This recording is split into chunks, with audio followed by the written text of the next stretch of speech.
Yo, NBA fans! Steph Curry is back! Andito na ang sasagip sa Warriors. Last 2 games natalo sila, wala si Curry. Huling talo pa nila ay sa Miami Heat na dating team ni Butler. Nalaglag tuloy sila sa number 7 spot. Kailangan magpapanalo para makaiwas sa play-in.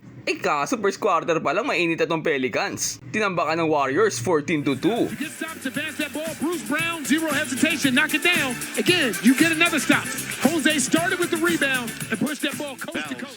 Simula pa nga lang ng first quarter, mainit na tong si Draymond Green at Jose Alvarado. Nagkakatulakan at bigayan na agad. Nagtutulakan no? Napakainit simula pa lang. Ang tapang rin ni Alvarado. Two guys that compete. Dito ay mabubuhayan ng Warriors sa napakagandang dunk ni Moody. Susundan pa yan ng mga malupitang play sa pangunguna ni Steph Curry. Inside of 7, waiting for Curry. Run him off the line, and you get a layup. 5. And then only a game back. And the Clippers must have the tiebreaker because they list him at 7. Steph Curry. You got it. Another layup. They also, you brought up Post, who's just checked into the game. Inside, it's Kuminga. So Kuminga. Post could apply. Slip the screen. That's what they do. At syempre, hindi matatapos ang first quarter na hindi pumupukol ng 3 si Curry. As long as you can keep the ball from that man. Chance opportunities like that wide open. Start ng second quarter, lamang pa rin ang Pelicans pero magpapaulan ng 3 ang Warriors. Ball way 50 seconds overall out of Boston College, 25 years of age. The thing is, he's not going to stop shooting, though, Joe. Napakagandang bounce pa sana ni Curry. Kaso mabubutata si Kuminga. Nasahod ba yung kalaban eh. Pero ang ganda ng pagkakablock. Huli! Ibabawi naman agad siya ni Curry. At naku po, mag-iinit na. Welcome back! And gets a triple. State Warriors team in that Miami game because of the emotion, Right. everything that went down with Jimmy Butler. It'll be Curry. Did it again. Man. And that was it. Itong susunod na 3 si Curry ay hindi papasok. Pero tingnan nyo naman yung napakagandang follow-up dunk. Lumipad si Buddy Hield. Si Green naman ngayon nasusubok. Kaso magmimintis. Makukuha niya ulit ang bola. Huwag mo na kasing pahirapan sarili mo, Green. Bigay mo na kay Curry yan. Bang! Iba talaga ang Warriors pag naglalaro si Steph. Pero sa kabila ng scoring ni Curry, ilamang pa rin tong Pelicans ng 3 pagtapos ng halftime. Pero okay lang dahil pagpasok ng third quarter, makakadalawang sunod naman si Podziemski para kunin ang kalamangan. It's a tough switch, though, because when he has Jose, he does a great job. Get the roll, but a really nice setup.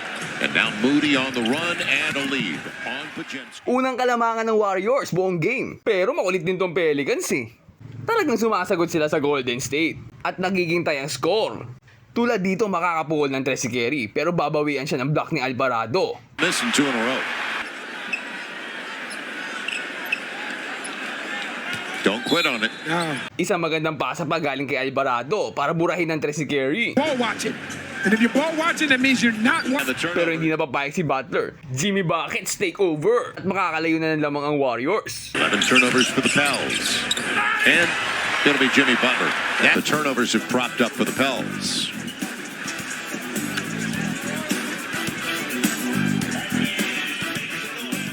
Pero ayaw talaga silang tantanan ng Pelicans. At makakadikit sila sa pangunguna ng sentro na si Matkovic. Carlo by Elfrid Payton. Right? You get around the defender, and now that forces 2-on-1 on the weak side. Grabe rin tong si Elfrid Payton. Underrated na point guard. Ang galing mamasa. Good look at the corner. He doesn't. Deion Brooks. And Question. And the defensive end of the floor, nice behind the back. Alfred, beautiful. Elfrid out here short, daring Jimmy Butler to take that three-point shot. Alfred loses Kuminga.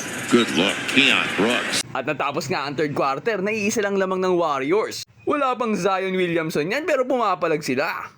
Pero hindi napapayag ang Warriors dahil hanggang dyan na lang ang Pelicans. Fourth quarter ay tuluyan ng lumobo ang kalamangan itong Warriors sa mga gandang plays na pinapakita nila. Minutes gone by. Backdoor run. Inside out. The shooters run off the line. Mid-range. Off because he's got a good stroke. And he knows how to play. Yeah, Festus Ezeli Yep. There you go. comes out of nowhere on his 7 foot and can step out and knock that three-point shot down. So they average 29 assists a game. Tuluyan na ang tinambakan ng Warriors ang Pelicans. At dito, isang malupit na 4-point play pa ang ibibitaw ni Moody. Hindi na naawa. Dapat nga dalawang sunod na 4-point play to eh. Isa pa sana kay Steph. Tingnan nyo naman, kinapitan sa balikat. Pero not counted daw, sabi ng referee. Maski si Curry ay nagulat eh. Sayang naman kasi. Tingnan nyo naman yung reaction niya dito, oh. Gulat na gulat. Hindi makapaniwala sa tawag ng referee, eh. He's got last two games they did not play well. They lost them both. Dito tutuluyan na ni Buddy Hield ang Pelicans sa isang 3-pointer. Good night, New Orleans! He's their X Factor. If he's hot. Yeah, he's their X Factor. Natapos ang laro sa score na 111-95 in favor of the Golden State Warriors. Bago pa nanalo. Thank you, Curry! Sayang lang dahil kahit nanalo sila, ipang-pito pa rin sila sa standing. Abot pa rin sila sa play-in na iniiwasan sana nila. Panalo rin kasi ang Clippers sa laban nila kontra sa Nets. May natitira pang 9 games ang Warriors bago mag-playoffs. Tingin nyo makakapasok pa kaya sa top 6 spot ang Warriors at makakaiwas sa play-in? Comment down below and mag-subscribe ka na rin sa ating channel para lagi kang updated sa mga latest NBA happenings. Ayun lang for today. Peace out and God bless.